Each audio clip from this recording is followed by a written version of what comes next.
Good evening and welcome to our COVID-19 update. I'm Ladi Akiri Duluale. Here are the highlights at this hour. More places of worship are reopened in Ogun, Niger and Ekiti states with mixed compliance to COVID-19 protocols. Exit classes students express readiness for examinations in Yobe state as schools resume. And in South Africa, COVID-19 figures continue to rise as citizens await presidential address on next level of action.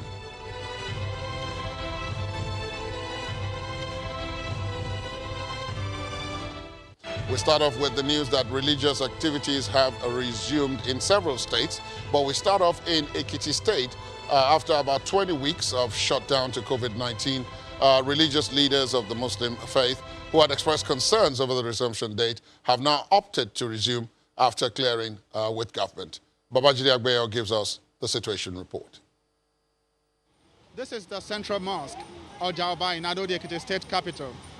Just like every worship center, this mosque has been on holiday for some months now as a result of the global pandemic, COVID-19.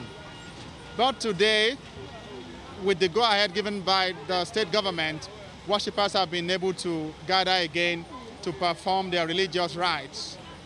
And they find this an exciting development.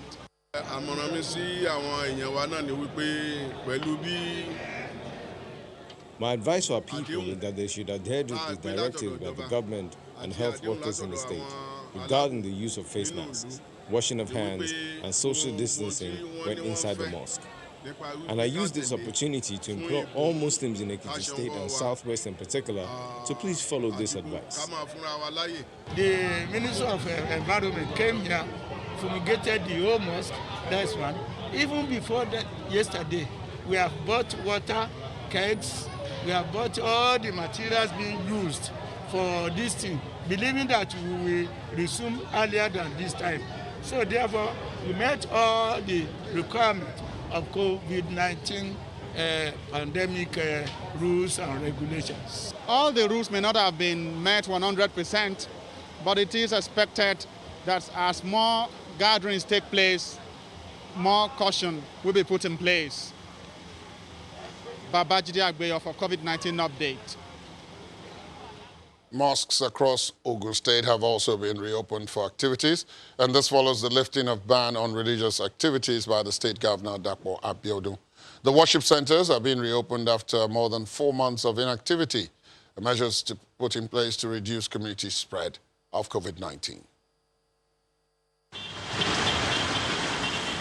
After over 4 months of inactivity occasioned by the shutdown of religious homes as part of measures to contain the community spread of the pandemic, mosques across Ogun State are back. Muslim faithful in their numbers thronged various mosques to observe the 2 rakat prayers. Safety protocols such as physical distancing, temperature checks, hand washing are adequately adhered to by the worshippers who were happy to be back at their once abandoned mosque.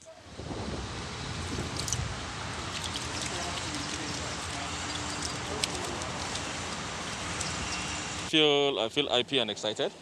You can see I'm at the mosque early enough because I can see the mosque observing the protocol by the protocol by the government. You use your face masks, and you can see it's social distancing, 6 meters each, and you can see how the mosque is being put in place now because of the government regulation. And now the rugs are being removed because of any infection. So you go there without praying mat, without nose masks, you can come inside. So I'm happy and I'm excited. For a very long time when we have the pandemic, it is the best thing for all and sundry to obey the rules of the government about the lockdown issue. So you have to remain indoor because the pandemic is devastating, highly devastating. So it is better we keep ourselves safe.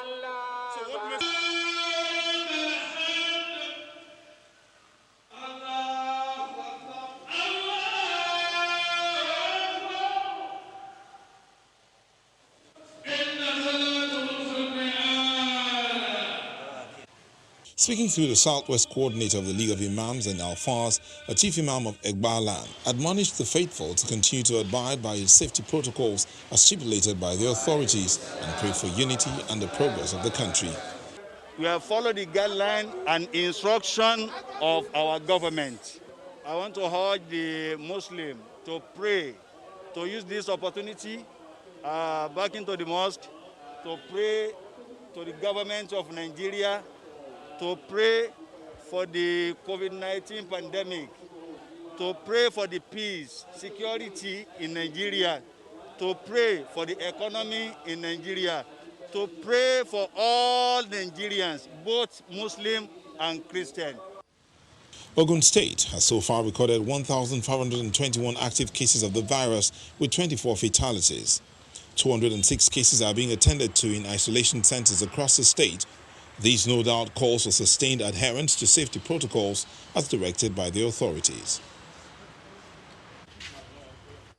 Ahead of West African examinations, senior secondary school level 3 students in Yobe State have expressed their readiness for the exams while observing the COVID-19 safety guidelines. Channels Television's crew captured the final year students receiving last bits of lectures in schools that have been provided with safety equipment such as thermometers, face masks and hand washing facilities. Drama is very important because you can't do without drama. Every senior secondary school student knows that the West African Examination Council exams are conducted in the second quarter of every year. Are you getting it? Nothing is setting. But this is not to be in the year 2020, as the novel coronavirus has forcefully changed this year's calendar with examinations to hold in August.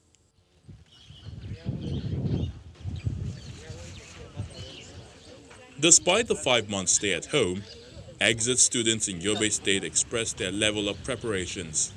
We are eager and well prepared to face this upcoming exam on Monday. We are very ready. Our teachers are trying to see that we pass this exam. They have been teaching us how to answer our questions. Lectures have been going on since Tuesday.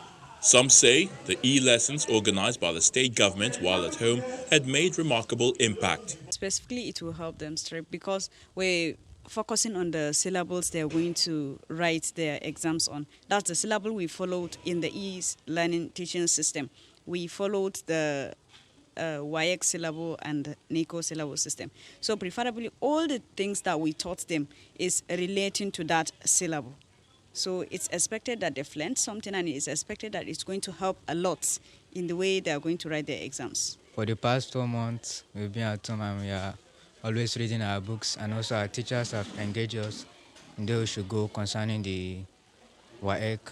We also engage in online lessons. Also, when we resume, our teachers have also tried to put in their best interest into teaching us in these few weeks remaining for the exams. Yobe State, being at almost the bottom of WAEC ranking in Nigeria, had declared a state of emergency on education and is now hoping for a good performance by the students. As part of efforts to complement government's activities aimed at containing the COVID-19 pandemic in Lagos and by extension Nigeria, Reddington Hospital Group has commissioned the Armored Shield Medical Center and Zain Lab PCR laboratory to take care of all COVID-19 related cases. At the event in Lagos, the State Commissioner for Health, Professor Aki Abayomi, describes the Armored Shield Medical Center as a great example of partnership between the government and private sector, adding that the facilities have gone through rigorous screening processes and have been accredited for the testing, treatment and management of other comorbidities presented by patients. This gathering is necessitated by the common goal to fight COVID-19. Members of the Reddington Hospital Group and officials of the Lagos State Ministry of Health are here to see the birth of Zain Lab PCR Laboratory and Armored Shield Medical Center, both facilities under the Reddington Hospital Group. Based on a needs assessment survey among our corporate clients, the management of the Reddington Hospital Group designed and proposed the Armored Shield Medical Center as a medical program to provide an end-to-end seamless delivery of care against the COVID-19 pandemic for our corporate clients, their employees, families, including children and pregnant employees. The Reddington Hospital established the Almond Shield facilities in different locations in Lagos, away from all our facilities and branches, to give comfort to all our patients that they can now safely access care in these facilities without the fear of COVID.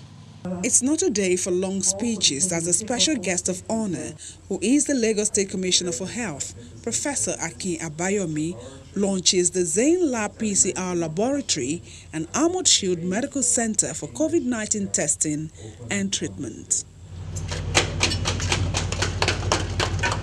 This remains the command center. This place keys into our strategy very nicely because there are many segments of society that still would rather not go to a public health facility. Now, we don't want to stigmatize that group of our society, so it's important for us that we team up with the private sector to provide an environment that some Lagosians would prefer to go to. It's taken 2 months to get this place ready. It's 100% accredited. Every test that's done here, we're really confident about their results, and we keep coming back to check. So it's not just a one-off thing. The primary thing that makes Armored Shield different is that as a healthcare group, we not only do treatment, but we also test for the virus. So essentially we have end-to-end treatment plan.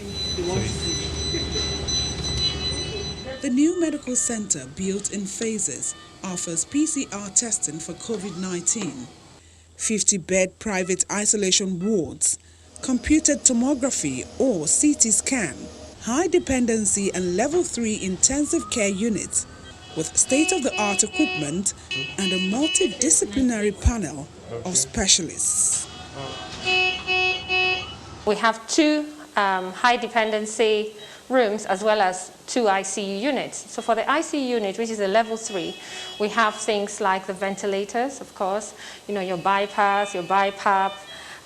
You also have your gas analysis machine. So one of the things we have, which is a unique feature from all other isolation centers, is the HEPA filters that we have. Now this is just the exchange of air. This way, the people who are taking care of the sick would actually not get sick too. We have a team of doctors that have been trained in critical care response. We have also nurses that are trained in critical care. We've got midwives in our group because we have a theater here and we have a delivery suite. We have peri-op nurses, we've got surgeons, we've got pediatricians in case we have a woman that delivers and the baby needs intensive care. And we have a machine here that is the CRRT machine. What it means is continuous renal replacement therapy. So when patients have such problems, we have a nephrologist on board to take care of them. And knowing what COVID is, we place the highest premium on infection prevention control. The Armored Shield Medical Center also has a COVID-19 command center with 24 hours telemedicine and emergency ambulance response. Yobe Otaibi, Channels Television News. As the world waits for a well-defined form of pharmaceutical intervention for the COVID-19 pandemic through effective treatment and possibly vaccination, non-pharmaceutical measures have been introduced by health authorities around the world, including in Nigeria. These safety protocols include the use of face masks, regular hand washing with soap and water, and the use of alcohol-based hand sanitizers, while also keeping a safe distance from others. But there have been concerns in Nigeria, in particular, with the level of compliance to these safety guidelines. Tonight, we'll revisit the issues surrounding the low level of adherence to these safety protocols, particularly in our public markets. And joining us via Skype to look at this is a public health physician, Dr. Jamiu Ganiu. Dr. Ganiu joins us from the Bagada area of Lagos. Good evening, Dr. Ganiu. Thank you for your time, as always. Good evening, Mr. Ladi. Happy to hear from you this evening. Everywhere we go, all the reports show that the compliance level in public markets is nothing to write home about. Right across the country, people are not wearing masks. There's no social distancing. People are still using their hands to pick up raw food items and all of that. Is there something we are getting wrong? Because it's going to 6 months now since COVID-19 came to Nigeria. So we can't say it's because it's a novel thing, can we? No, we can't. We can't actually. The issue of COVID-19 is no longer something to be called novel anymore. I can tell you that the level of compliance, awareness is very high. But unfortunately, it's the compliance to the safety measure that has been a major concern. And this is being worsened with the recent decrease in number of cases. I had the opportunity of interviewing many people of recent, and they told me that the issue of COVID pandemic is a forgotten issue in Nigeria that is no longer in Nigeria anymore. So there is no basis for them to actually wear face masks, use hand sanitizer, wash their hands. People now go, assume that everything is normal. And I think it is not that we've not really done a lot. People are aware. It's just that, I don't know, maybe they feel because they are not physically seeing people that are being infected, or because we are not actually recording seeing cases has been recorded in US and in UK and Spain. So maybe people assume that the government is just, just saying things that are not real. There is a lot of misconception, a lot of mistrust. People don't believe in what are being reported in the country. And I want to assume so. And because, as I've said, mortality, we are not really seeing much deaths. We want to thank God for that. So people believe it's just, the issue of COVID pandemic is just like normal malaria, where people can just, take medicine and get well. And things get worsened with the current home-based care. Since people feel that if they are infected, they can get well without even showing symptoms. So people believe it's just a normal thing in society now. Now, with the opening of religious centers, places of worship, churches and mosques, last week, Lagos State, the Nerve Center of Commercial Activities, opened its religious centers after so long. This week, now Ogun State is taking its turn. Several other states in other parts of the country that had kept them shut are reopening. And there are people who are doing their hands like this and saying, well, let's wait and see whether there will be a spike. What do you think? I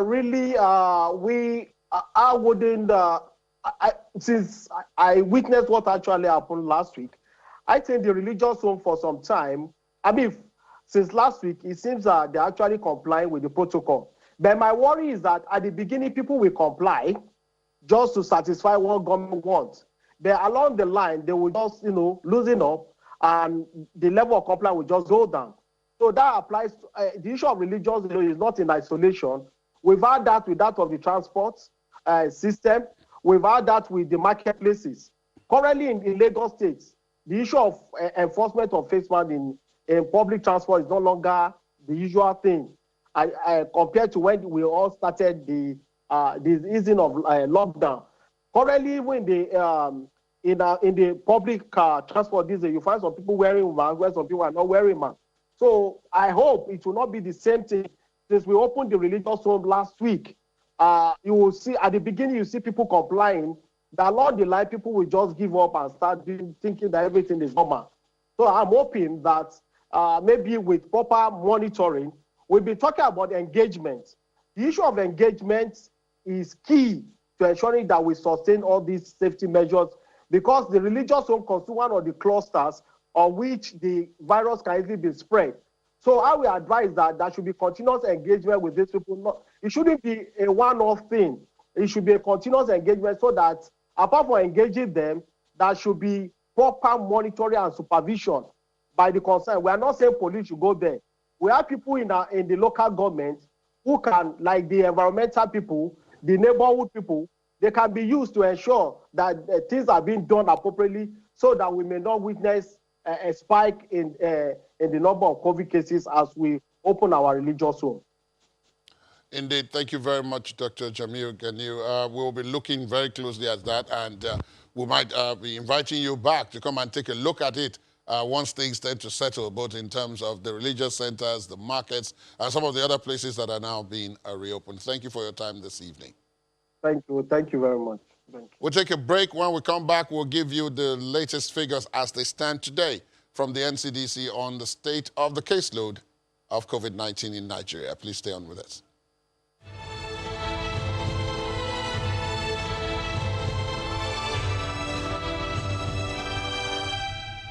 Thanks for staying tuned. Welcome back to our COVID-19 update.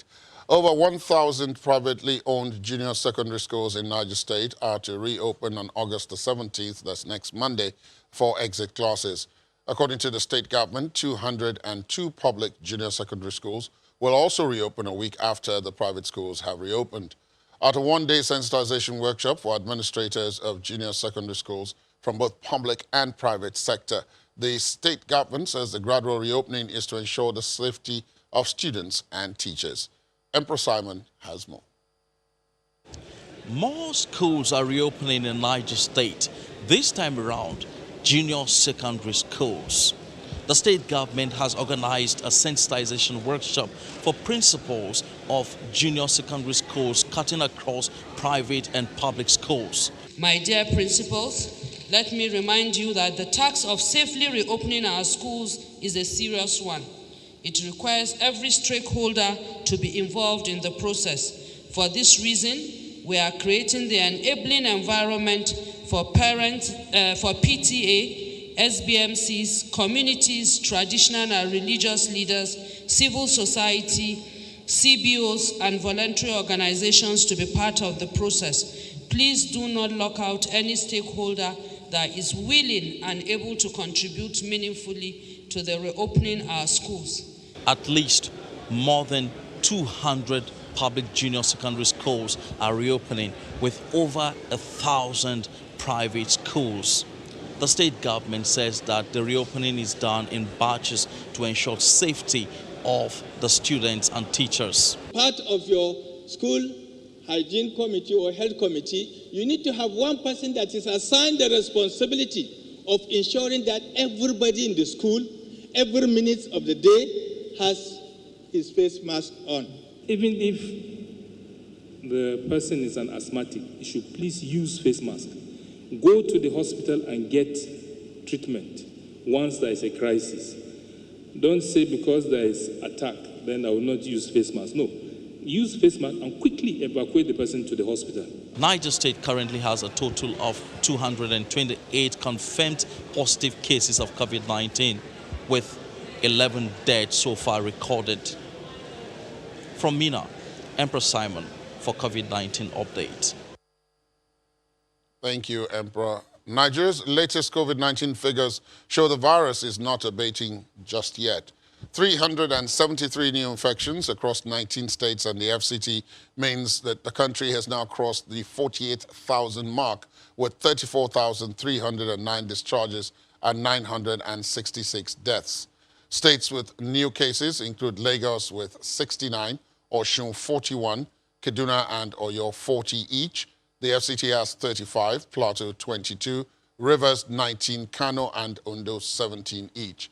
Others are Ogun with 15 new cases, Abia has 14, Gombe 12, Imo 9, Enugu 7, Kwara 6, Delta 5, Niger 2, while Borno, Bauchi and Nasarawa states have 1 case each. Lagos tops the list of states with high number of active cases with 2,923, followed by the FCT at 3,261. Oyo has 1,400, Edo 178, and Rivers 160 active cases. Let's look at the psychology behind the state of compliance to COVID-19 safety measures in Nigeria. We're being joined by a consultant psychiatrist and psychotherapist who is a lecturer at the Department of Psychiatry, University of Lagos, Dr. Peter Ogunobi, who joins us from the Ilupeju area of Lagos. Good evening, Dr. Ogunobi. Thank you for your time this evening. Thank you for having me. Good evening. Why exactly do you think people choose to ignore COVID-19 protocols? I mean, it cannot be for awareness difficulties. It cannot be because they don't know about this or they don't know how virulent or how infectious this disease is. There must be some other reason. What is it? Okay, thank you very much. Because when you look at the reason for non-compliance, you still cannot rule out awareness. Poor awareness. We're talking of 60% of Nigerians in the rural areas. And how many of them are aware of these things? You know, Nigeria is not about Lagos, Abuja, Port Harcourt, and everything. So we need to do more in terms of awareness, having more stakeholders involved, talking about these things in local dialects and co. But that said, another reason why people will defy some of the government orders is because there's what we call Maslow hierarchy of need. If you look at Maslow hierarchy of need, the first thing at the base is physiological need. It's unfortunate that as a nation, majority of the populace are still groping around this. We're talking of physiological needs in terms of air, water, food, shelter, sleep, clothing, reproduction, and co. Meanwhile, in some countries, they are talking about self-actualization, esteem, and co. Now, after physiological need, the next level is safety need. That is when you'll be talking about personal security, employment, health, and co. So COVID-19 compliance and co falls in the health factor. We want to be healthy. But don't forget, people have not yet met the physiological need. If you have not met the basic physiological need, it is a natural instinct that you want to go out. You want to find out the next thing that will come to your pocket, your daily livings, and co. That is why we could not ask people to get locked down. They had to go and eat. They had to provide shelter. They had to get food for their family. It is when they have fulfilled these physiological needs that you now talk about safety needs, there is love and belonging, esteem, and self-actualization. Apart from the Maslow theory, which is the basic instinct of needs of men, we also have, distrust. People are distrust. The political leaders are not trusted. People don't believe what they say. And unfortunately, this may not be the case in COVID-19 because at the end of the day, the populace will be the ones to suffer. In fact, some have said this COVID-19 is the problem of the rich. That is slang on the street. Why? Because it is only when the rich get affected and they eventually lose their lives that we get to know. Meanwhile, COVID-19 is killing even people that are rich, poor. It has no respect for gender and co. So when you look at this, then we have conspiracy theories all around. When you have conspiracy theory tied to any particular thing, the behavioral pattern of human beings is to say, oh, could it be true? Oh, they want to kill us. They want to tell us to mutant. They want to do this. And then number 5 reason is the effect of personality and mindset. You know, there's something we say, Nigerians, we are rugged. Africans, we are rugged. We can do. So when you already have a mindset is your habitual response to a variety of elements in the society. And when the mindset is that nothing they happen, we will survive, compliance will be reduced. And also maybe we'll talk about the 6th point, which is lack of deterrent. People that offend, that went against this rule, what happened to them? One will be dealt with, another one will be celebrated. So people have seen inconsistency. And then at the beginning to tell themselves, are this thing even real? Even the policeman that is telling us to wear face mask is not wearing face mask.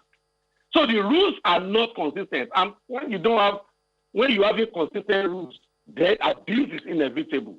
And maybe I'll just rest on the 7th point, which is in protest. Many people are angry. You may say that, oh, they are undoing themselves, they are doing themselves, this and that. But people just believe that why should I listen to the government that promised me this and I have not done this?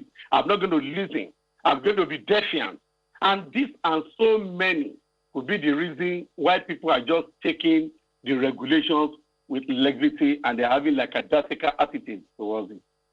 I hear you, Dr. Ogudobi. Those 7 reasons probably capture most of what the further questions I would have asked would be. But I must then ask this, because COVID-19 as a virus is not going anywhere yet. We have been told that vaccinations are still at the very earliest, some time off. So we're going to have to deal with this. What do we need to do maybe flowing from the 7 points you have made earlier, what do we need to do now to ensure that compliance levels are raised?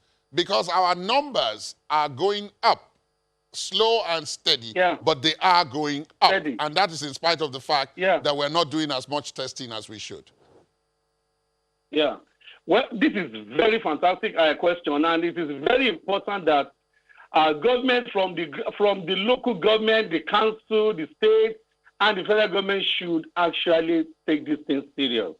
You know, the truth is that COVID-19 has no respect for anybody. And if you think you have built walls around yourself, your domestic staff will bring it to you. And therefore, we must see it as all for one fight and one for all. We must come together to make sure that we ensure compliance by, first of all, targeting awareness. Where is National Orientation Agency? What is happening to our traditional rulers, the healers, the churches, the mosque? Where are they? Let them speak. What is happening to these orientation agencies printing these things in local dialect and co? Let them go to remote areas. If we can distribute electoral materials to riverine areas through boats and co, these flyers and co campaign should go. Number two, we must ensure that as much as possible, social welfare. We must explain, we must give hope to the people. We must explain to the people the reason. Because when you educate on the legitimacy of COVID-19 and people get to trust you more, they are going to do it over and over and over again. It is very key. And then we must also ensure deterrence. We must ensure that those who go against it are brought to book, and we all see that there is no sacred cow. When we do this, people begin to take it serious because it's not easy for people to change their lifestyle. And we must change the mindset of people that come. Don't say you are strong. This is not about you having African immune system and co. It can affect as much as possible, and we must make sure that we do all together to stop this. I think with this, we should be able to. It's a gradual step, but it's a long walk and not 100 meters dash. Thank you very much indeed, Dr. Peter Ogudobe, who is a consultant psychiatrist and joined us via Skype from the Lukbeju area of Lagos. Those are very interesting perspectives. Thank you for your time tonight. Thank you for having me. Have a good time. As South Africans watch the COVID figures go high, but not as high as before, a much anticipated presidential address is yet to happen. Many citizens are hoping that the lockdown restrictions will be reduced from level 3 to 2 to make room for more economic activities. But there are warnings that care should be taken while opening the economy in order to avoid a second wave of infections. Our South Africa Bureau Chief, Betty Tibia, has the details. From the Cape to Gauteng, pressure is mounting on the president to ease up lockdown restrictions to allow for more economic activities. In Cape Town, the International Convention Center, which served as an 840-bed field hospital, has been decommissioned. Mr. President, in this province, we are ready now to move to averting this risk of the second pandemic. We need to open up our economy. We need to reduce these lockdown levels so that we can save jobs. This month of August, we are going to be paying a lot of attention to our plans on the economy, the revival of the economy, because the well-being of people, the health practitioners know. If people who used to work no longer work, it has an impact on their mental health, depression. It has an impact on their ability to feed themselves and their families. There are those who cannot work or provide their services for now. There are those who have lost or will lose their jobs. And there are those who do not even have jobs in the first place. A group of graduates planned a march to the seat of government, the union buildings, this Friday. They were not allowed by the police to march that far, but they told us what they want the government to do for them. All we are saying is that government, please do listen to us. We are ready to give you solutions and what must happen. But we are noticing that government don't want to speak with us. We've noticed that political parties of this country, all of them across, those ones that are already existing in this country, especially the bigger parties, your ANC, your EFF, your DA, they are not representing the interests of graduates. Hence, we have come up to say graduates must stand for themselves and they must represent themselves. Everyone is waiting for yet another presidential address on which way the country will be headed.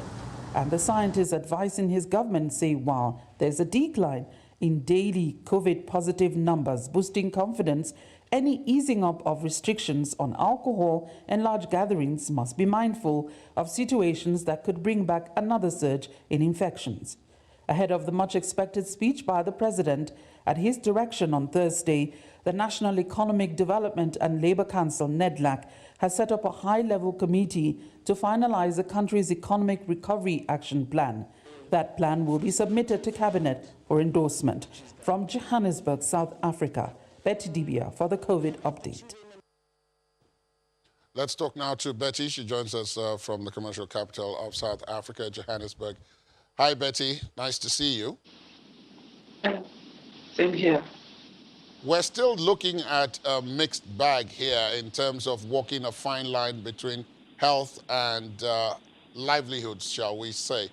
What are you hearing about what is possible, given all the pressures that are beginning to mount for reducing the restrictions? Well, we've heard quite a lot. Anything I'll tell you right now will be speculative. It's all speculation. People are expecting the government to lift the ban on quite a number of things, a few things, and still curb some of the freedoms regarding those things. That's the best way I can put it. I can't really say because the president hasn't spoken, and we're not hearing definite things behind the scenes. So probably that speech will come tomorrow, but the president has to say something tomorrow, either to extend the part of the law that empowers them to curb the freedoms of the people. That's the national state of disaster. It ends tomorrow, the 15th. So the president definitely has to say something. Either we've extended it and we'll now tell you the plans, the next plans that we're going to put in place. But the issue of the economy, the pressure is, and even labor is making a lot of noise regarding the president lifting the ban, probably on the sale of alcohol, the sale of, that's the huge employer of labor, the issue of cigarettes or tobacco products as well, and among other things. And we're seeing some of the field hospitals being decommissioned. We're seeing a reduction in facilities that have been turned into field hospitals, and then strengthening of regular hospitals to be able to handle cases that will come up. But admission of patients has reduced, and some of the scientists, especially the chairman, as we saw in that report, the chairman of the Ministerial Advisory Council saying, we're a little more confident, but we can't just let go like that of all the restrictions and all the mindfulness regarding this. Do the numbers support those who are calling for a reduction in the restrictions? Are the numbers going up or down, or is it a mixed bag as usual, depending on the province? The numbers are definitely going up, but not going up at the rate it was going a few weeks back. In the past few months, past 2 months, let me put it that way, we saw daily increases of 13,000, 11,000, 14, 12,000. Now we're seeing 2,000, some days 3,000, 4,000. Today, between yesterday and today, we've seen an increase of 6,275. Death toll has, we saw new death figures of 286 overnight, so now it's standing at 11,556. Recall some of the days we've seen increased death figures of about 410 or 400 and something. So the numbers are going up, but not as high as it was going. So cases like Gauteng province, which is still the epicenter, numbers are still higher, but the daily increase is higher in KwaZulu-Natal, which the minister had said this may just be our next epicenter. We saw a spike in numbers before in the Western Cape, which overtook Gauteng before Gauteng took back the position. So now all eyes are on Gauteng province. The numbers are definitely going up, but the daily changes are not as high as we had in the past few weeks. Finally, I just have a minute to ask you this. Looking ahead, depending on what the president does eventually end up saying, looking ahead, is this likely, especially when you talk about what you mentioned about reducing the number of facilities, decommissioning some of the facilities, this definitely points in the direction that they're beginning to tamp this down? It's not that simple. Let's say in the case of the Cape Town, you've been to the Cape Town International Convention Center. It was turned into an 800 and something bed facility, a field hospital. But there's a contract which should end in September. These are some of the behind the scene issues.